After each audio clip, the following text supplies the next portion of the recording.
on doing the singing. Thank you.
Hi,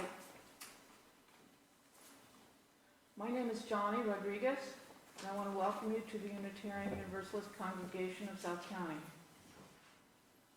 You can hear me, right? Okay. We are an open and welcoming congregation comprised of people from different backgrounds, ethnicities, and faith traditions. We welcome diversity in all its many forms.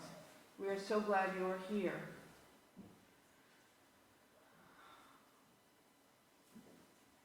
Is there anyone new here today who would like to stand up and tell us who they are and where they're from? Good, we all know each other. Which means that you probably know where the restrooms are, but if not, they're at the end of the hall, or well, one of them is at the beginning of the hall, the women's room, and the one on the left-hand side at the end of the hall is a gender-neutral bathroom. We appreciate it if you would turn off your cell phones. We would like to suggest that you take this next hour as a restful respite from the demands of technology, particularly those phones. Oops, I have another announcement. This is from Will Binder.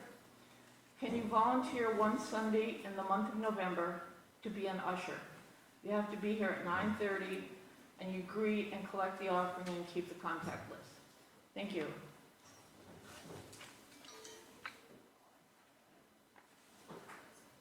The opening words for today are from Isaiah Barnwell of Sweet Honey in the Rock. Forgive me if I start humming. I hear it when I read it. We are our grandmother's prayers and we are our grandfather's dreamings. We are the breath of our ancestors. We are the Spirit of God. We are mothers of courage and fathers of time. We are daughters of dust and sons of great visions. We're sisters of mercy and brothers of love. We are lovers of life and the builders of nations. We're seekers of truth and keepers of faith. We are makers of peace and the wisdom of ages. We are our grandmother's prayers. We are our grandfather's dreamings. We are the breath of our ancestors. We are the Spirit of God.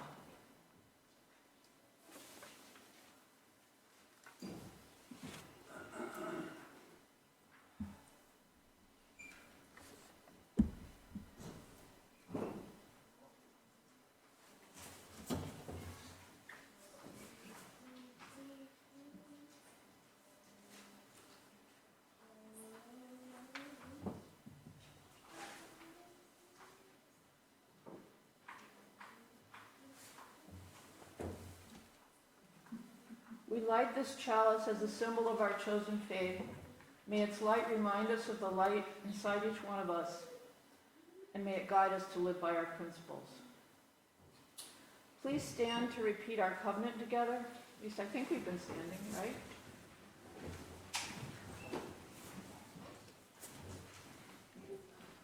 Love is the spirit of this congregation, and service is its prayer. This is our great covenant, to dwell together in peace, to seek the truth in love, and to help one another.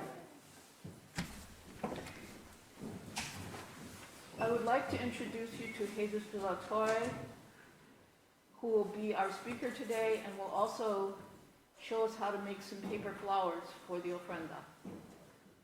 Jesus grew up with 3 sisters in San Antonio, Texas. His parents had immigrated from Mexico, and they taught all of the traditional holidays and customs from their homeland to their children. Jesus and his own family moved to Rhode Island 4 years ago. He now teaches in the dual language immersion program at Peacedale Elementary School.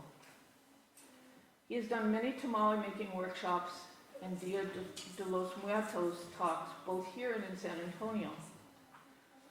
He is an active member of the beloved Community Advisory Board to the South Kingstown School District. He will now teach us how to make paper flowers. There are about 19 kits, so Bill and I will pass them out, and you can raise your hand.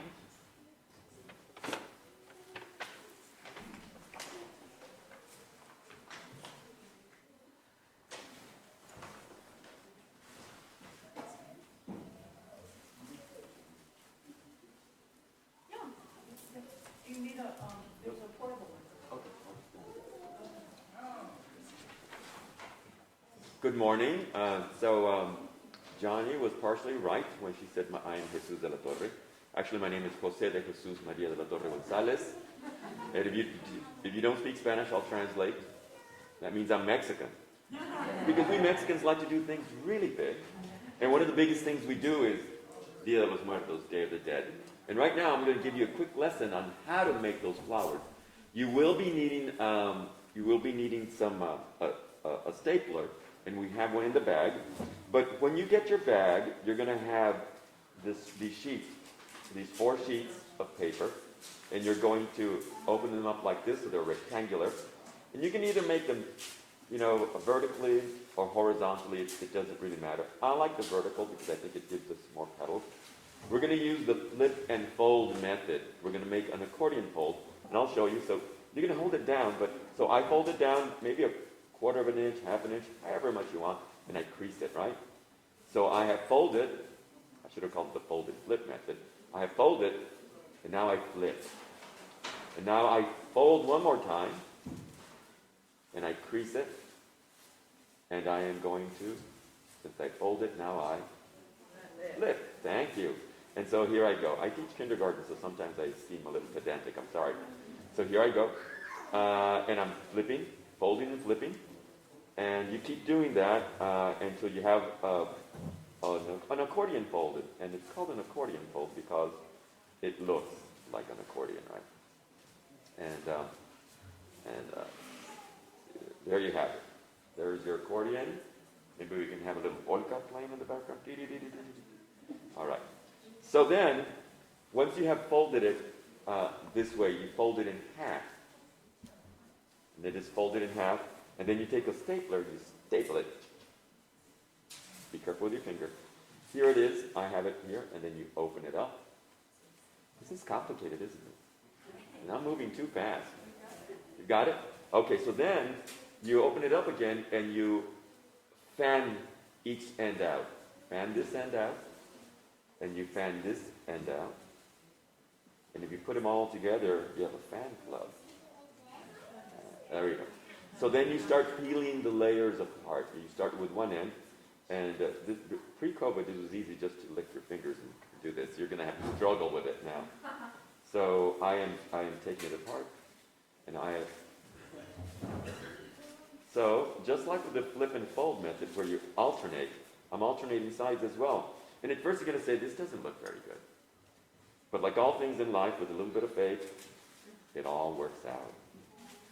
So So I am doing that.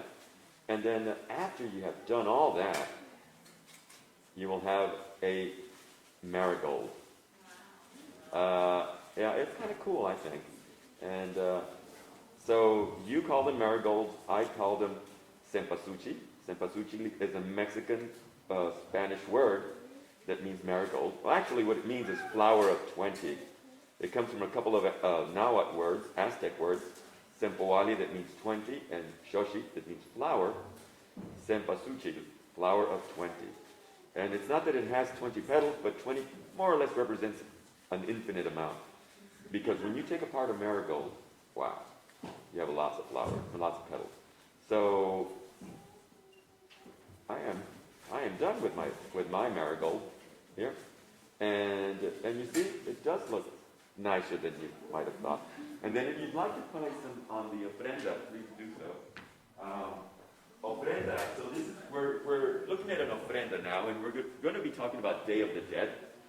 But I do want to emphasize that even though it's got the word dead in it, there won't be any zombies coming in, right, Zane? No zombies here. And if and it isn't about death at all. It's about life. The life we shared with someone we love that is no longer with us physically, but still lives in our hearts. And that is what Day of the Dead is all about sharing the moments, remembering the moments that we had with somebody, or maybe a pet.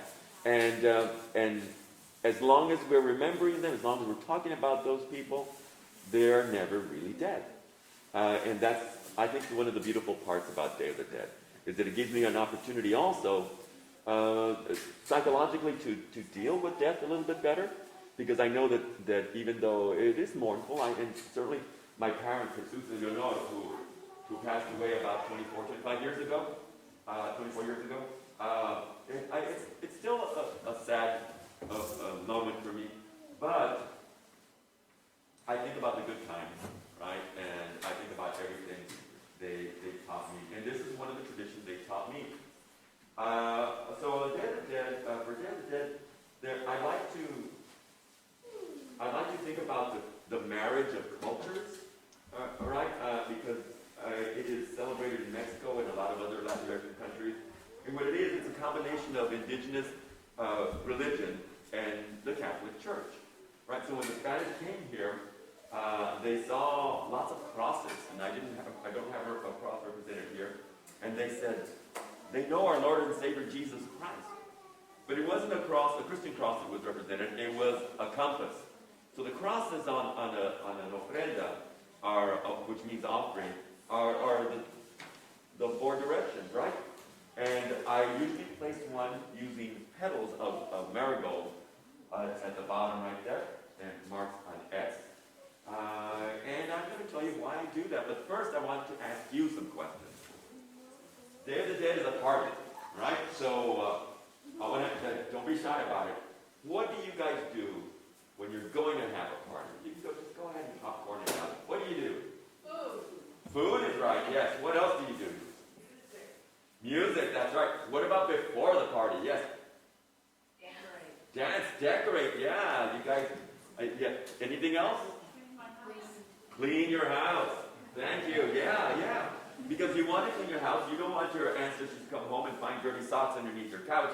Not that any of you have any, I'm sure, but sometimes. So I clean my house, right?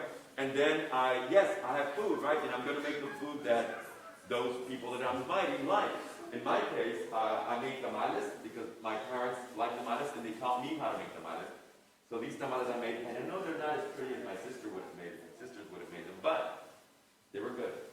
So I made tamales for them. So I have the food that they like to eat, right? And I need to invite them over here. So how am I going to invite them? I can't text them. I can't send them an email. How do you think I'm going to invite my parents or and all these people to come to visit us today? Yeah, the aromas. And the aromas that we use is the aroma of the cempasúchil, the marigold, right? And so what I do is that I take a marigold apart and I sniff it and go, wow, that's pretty potent. Have you smelled the marigold? Yeah, it's pretty strong. And so I then will leave a trail of petals. And so this is the invitation. And then when I get to the spot of the party is going to happen, cross. It's GPS for the dead. And when I first started doing, using marigold for Day of the Dead, I thought it was a pretty pungent smell. But now it's one of the most beautiful smells that I know because I know that they're going to come visit. So I really, really like the smell of it.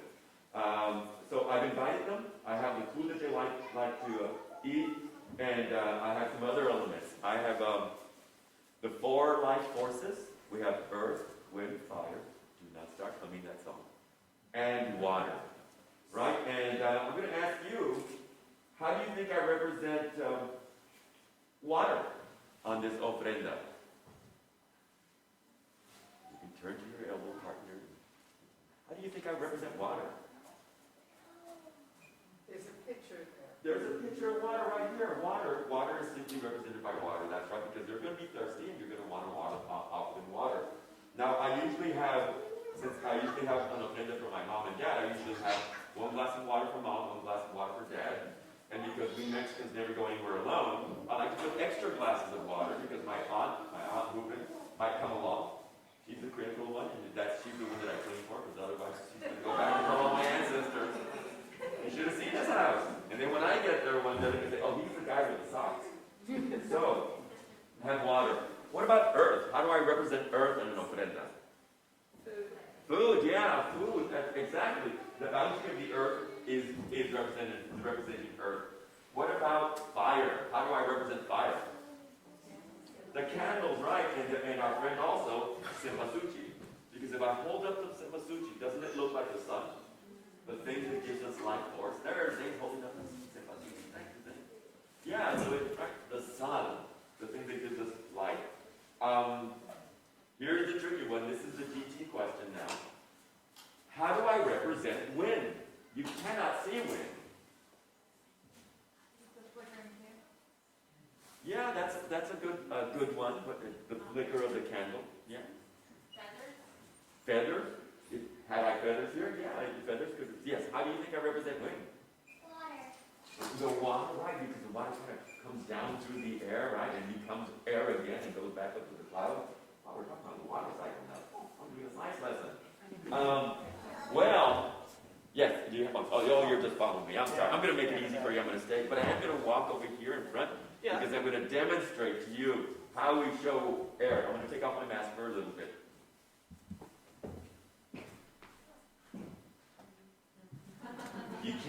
You cannot see air or wind, but you can see what it does. So, with wind, so we use the papel picado, which are these banners.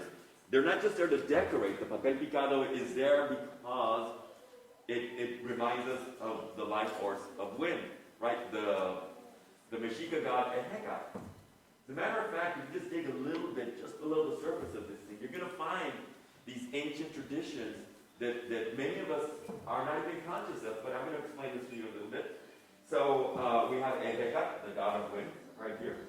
And we also have Mictlantecuhtli. He is the lord of the underworld. But for Mexicas, the underworld is not a bad place. I know in a lot of Christian religion, you don't want to go to the underworld. But this is just a place you go when you die. So for Mexicas, how you live did not dictate where you went. It is how you died. So, for example, if you died a normal death, you would go to Mictlan, the underworld. If you died a watery death because of lightning, or you drowned, or leprosy for some reason, that's a watery death, I don't know why, you would go to Tlalocan, the place of the Tlaloc, the rain god, a green paradise. Beautiful. And if you were a warrior who died in battle, then you went to Omeyocan, and you would come back as a butterfly or a hummingbird. And in the morning, you would rise on the east, and you would carry the sun to its zenith. And if you were a woman who died in battle being childbirth, because that is the battle of life and death, right? And if you died then, you also went to Omeyocan, and you came back as a hummingbird or a butterfly, and you took the sun from the zenith to the west, to its resting place. I don't know why women are always stuck cleaning up, but it is not right, is it? But so that's where you would go. Now, if you were an infant and you died, then you went to Chichihuahuaco, which is land with trees with mother's milk. And so you would continue your eternal life there. For Mexicas, the afterlife was not a bad place. It's a good place. The bad place, the troubles that we faced were during our terrestrial life. So we have the four elements: earth, wind, fire, and water. We've invited them, and we're going to have a party, and we're talking about the elements that also represent ancient traditions. So Mictlantecutli, the Lord of the Underworld, is represented right here. You see him every time, and his wife, Mictlacasiwa. You see her as that fancy woman. Have you ever seen a Catrina? During the Day of the Dead, some women wear big hats and paint their faces and whatnot. That's Mictlacasiwa, the mistress of the underworld. So just below this surface, we have some ancient traditions. I'm just going to move this so I can show you. We also use a very special bread called pan de muerto, dead bread. Not baby dead people. But this is the traditional one, and it's got a ball, and it's got some crosses. Well, that's not a ball, and these are not crosses. That is Mictlantecutli. And those are his bones.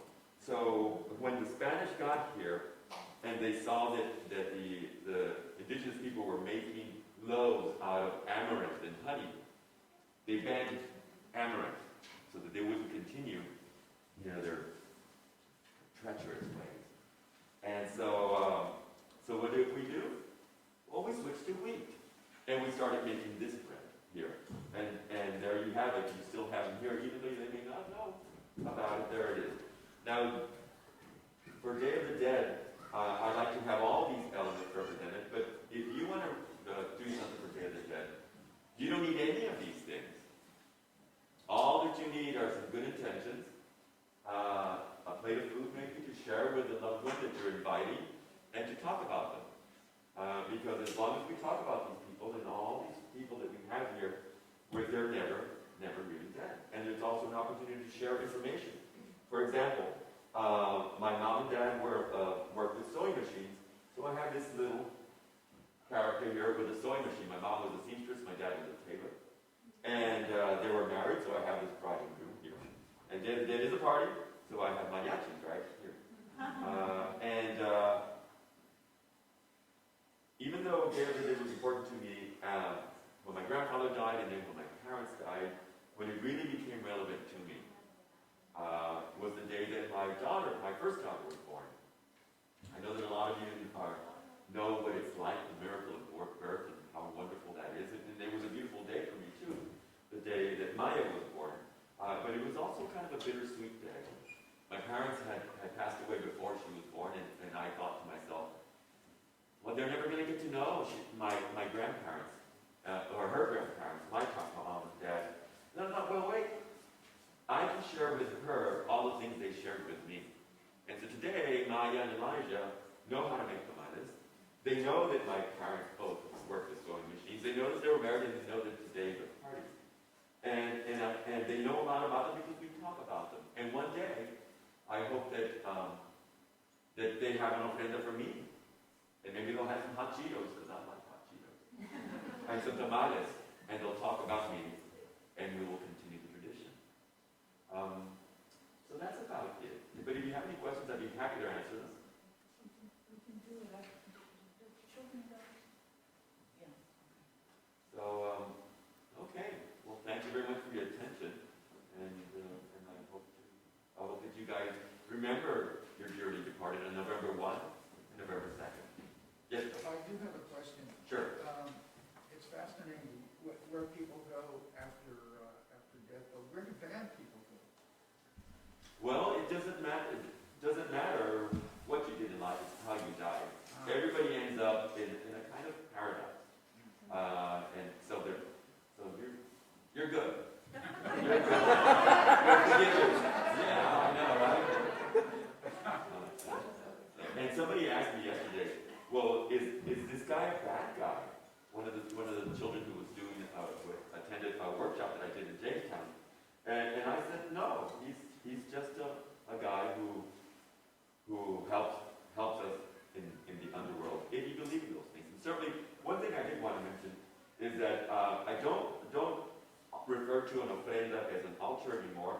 because I don't want to limit people from participating in it. I think it's a beautiful holiday and a beautiful celebration.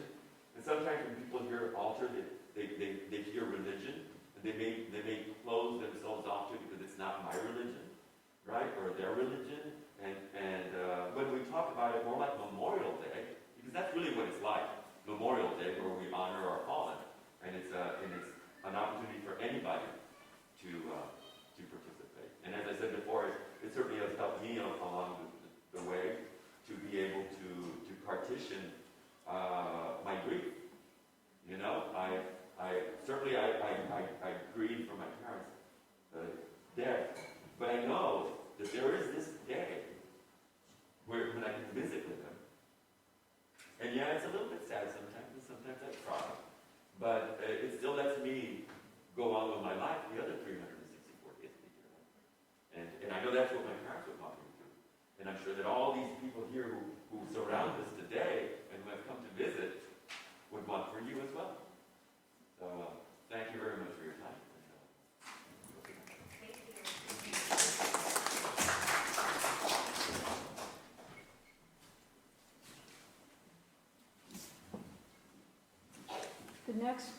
The hymn will be hymn number 83, Winds Be Still.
Now we come to a sacred time in our service when anyone may speak.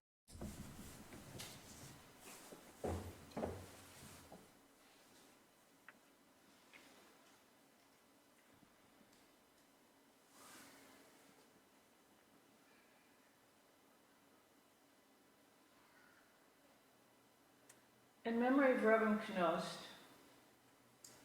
I'm going to give you 2 jokes. They come from a list of things called church ladies who type bulletins, or shall we say mistype bulletins. The first one is, ladies, don't forget the rummage sale. It's a chance to get rid of those things not worth keeping around the house. Bring your husbands.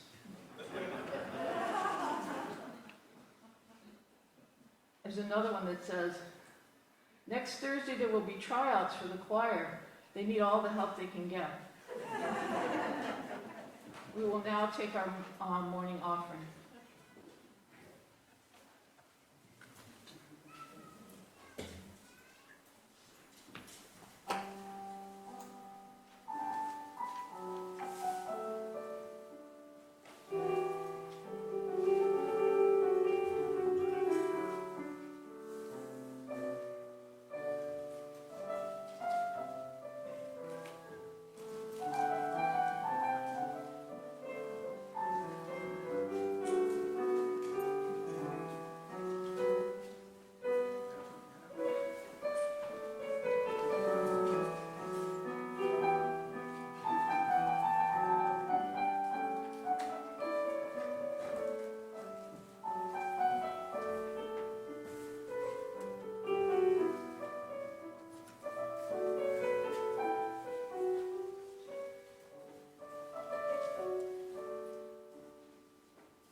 We will use your gifts wisely and well, and to do the work of this congregation. Next on our order of service was our talk by Jesus, but he swung into it. I'm sorry. No, that's okay. So I thought we might take this time, a short time, if anyone still did have any questions about Dia de los Muertos. No? Okay, we're good.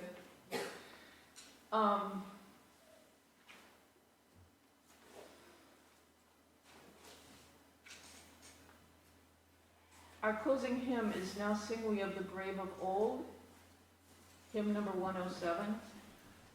Before we hear that, I just want to say, there's one thing that isn't on the order of service. After the service is finished, the children are going to do a parade with their costumes right outside in front.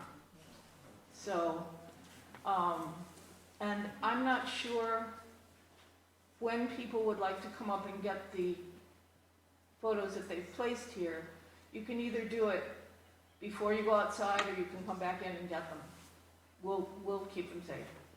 Okay.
I always have trouble using my glasses with a mask, but we'll see what happens. Our closing words are a poem by Alberto Rios called November 2nd, Dia de los Muertos. It is not simply the Day of the Dead, loud in parties. More quietly, it is the day of my dead, the day of your dead. These days, the neon of it all, the big teeth, laughing skulls, the posed Kalacas and Katrinas and happy dead people doing funny things. It's all in good humor, and sometimes I can't help myself. I laugh out loud, too. But I miss my father. My grandmother has been gone almost so long I can't grab hold of her voice with my ears anymore. Not easily. My mother-in-law, she's still here, still in things packed in boxes, her laughter on videotape and in conversations. Our dog died several years ago, and I try to say his name whenever I leave the house. You take care of this house now, I say to him, the way I always have, the way he knows. I grew up with the trips to the cemetery and pan de muerto, the prayers and the favorite foods, the carne asada, the beer. But that was in the small town where my memory still lives.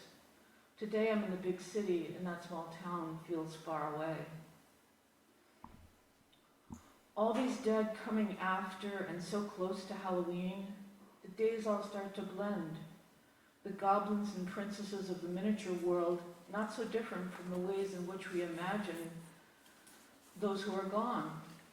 their memories smaller, their clothes brighter. We want to feed them only candy, too, so much candy that our own mouths will get hypnotized by the sweetness. Our own eyes dazzled by the color, our noses by the smells the first cool breath of fall makes, a fire always burning somewhere out there. We feed our memories, and then humans that we are, we just want to move quickly away from it all, happy for the richness of everything. If unsettled by the cut pumpkins and gourds, the howling decorations, the marigolds, and the Spanish word that I practiced last night but cannot say correctly. Simpasuchiles. Simpasuchiles? If it rains, they stink, these fussy flowers of the dead. Bread of the dead, day of the dead. It's hard to keep saying the word. You miss all of it soon enough. Pictures of people smiling, news stories, all the fiestas, all this exhaustion. The coming night, the sweet breath, the bone tiredness of too much. Loud noise, loud colors, loud food, mariachis, even just talking. It's all a lot of noise, but it belongs here. The loud is to help us not think, to make us confuse the day and our feelings with happiness. Because you know, if we do think about our dead, wherever they are, we'll get sad and begin to look across at each other.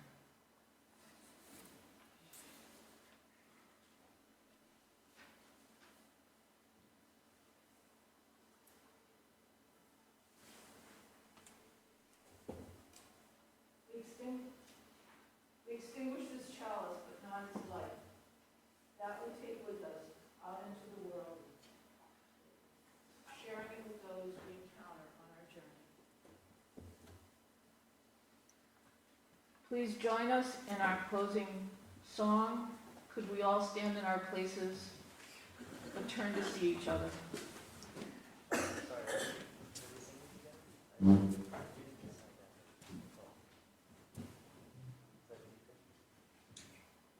I forgot that we did it outside. Okay, it's only the choir that will sing it. Thank you.